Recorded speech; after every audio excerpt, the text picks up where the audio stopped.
When Trump tried to use the language of threats and intimidation, he believed that India would bend the way so many others have bent under the weight of American pressure. He thought that tariffs, sanctions, and loud proclamations of dominance would be enough to force silence. But what happened instead was something the world did not expect. Jaishankar's reply cut through the noise and shattered the illusion that intimidation could break India's resolve. He stood firm not with aggression, not with empty slogans, but with calm strength and clarity. His words reminded everyone listening that India is not a country to be lectured, not a nation to be dictated to, but a sovereign power that makes its own choices. This was not just about policy, not just about economics. It was about dignity. And when a nation chooses dignity over fear, that is when real strength is revealed. India has lived through centuries of attempts to control, to dominate, to divide, and yet it stands today more unified and more determined than ever before. That history is in the very DNA of its people. So when threats came, they did not hear fear. They heard echoes of the past, and they answered with the courage of a nation that refuses to bow. Jaishankar's reply stunned Trump because it was not delivered in the way he expected. He did not fight fire with fire. He did not respond with insults or anger. Instead, he spoke with measured resolve, the kind of resolve that cannot be shaken by the loudness of another man's voice. He reminded the world that power is not only about weapons or money, but about conviction. He showed that leadership does not mean forcing others to kneel. It means standing so tall that no force can make you fall. The beauty of that moment was how it exposed the weakness of intimidation. Intimidation only works when the other side believes they are smaller, weaker, unable to resist. But when that illusion is broken, intimidation crumbles into nothing. India did not just reject Trump's threats, it showed the world a lesson: respect cannot be demanded, it must be earned. And respect is given to those who stand firm, even when the pressure is unbearable. What Jaishankar did was to hold up a mirror to Trump, a mirror that revealed that the old ways of bullying nations into compliance no longer work. The world has changed, and India is not the India of decades ago. It is stronger, more confident, and unwilling to let anyone else define its path. That reply was more than diplomacy. It was a declaration of independence on the global stage, a reminder that India's voice cannot be drowned out by threats. This is why the world paid attention. They saw in that exchange something rare in international politics, a refusal to compromise self-respect for temporary convenience. Nations watched and understood that India had drawn a line in the sand, a line that said, we will engage, we will cooperate, we will work with the world, but we will not bow. And in that stance there was an inspiration, because every nation, big or small, wants to be treated with dignity. Jaishankar's reply spoke not only for India, but for all those who refuse to live under the shadow of intimidation. That is why the moment mattered. It was not a clash of egos, it was not a political drama, it was a turning point. It showed that the balance of power is shifting, that the age of one nation shouting commands and the rest listening quietly is fading. The stunned silence after Jaishankar's words was not weakness, it was recognition that India had stepped onto the stage not as a follower, but as a leader. And I tell you, that is why intimidation has no place in the world we are building.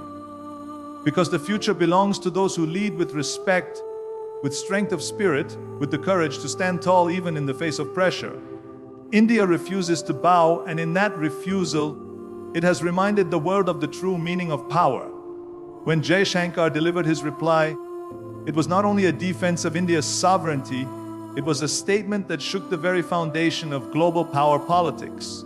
For too long, the world had been accustomed to a certain pattern. The strongest voices came from the West, and the rest were expected to adjust, to listen, to comply. But that day, India did not simply answer, it redefined the conversation. It was no longer about reacting to pressure, it was about setting the tone for how nations must engage with one another in this new era. His words carried weight because they were not about defiance for its own sake, but about asserting a principle that respect cannot be demanded through dominance, it must be earned through equality. This moment was a reminder that the global balance of power is shifting. The world is no longer one-sided, and it is no longer defined by a single nation's might. India's voice has emerged as one that cannot be ignored. And it was not just Trump who felt this, it was every leader, every observer, every nation watching closely. Because they understood that what Jaishankar did was not a one-time exchange, it was a signal of the future. It said that India is not here to play the role of a silent participant, it is here to shape the dialogue, to challenge the old assumptions, to claim its place as an equal power on the world stage. That is why his words stunned the world. They were not wrapped in diplomatic ambiguity, they were not softened to please, and yet they carried no bitterness or hostility. Instead, they carried a clarity that cut through the noise. India will engage, India will cooperate, but India will not be dictated to. This was not just a message to America, it was a message to the entire international community that India is no longer a voice waiting in the wings. It is a voice commanding respect from the center of the stage. And that respect comes not only from military strength or economic growth, but from something far more powerful. The confidence of a nation that knows its worth.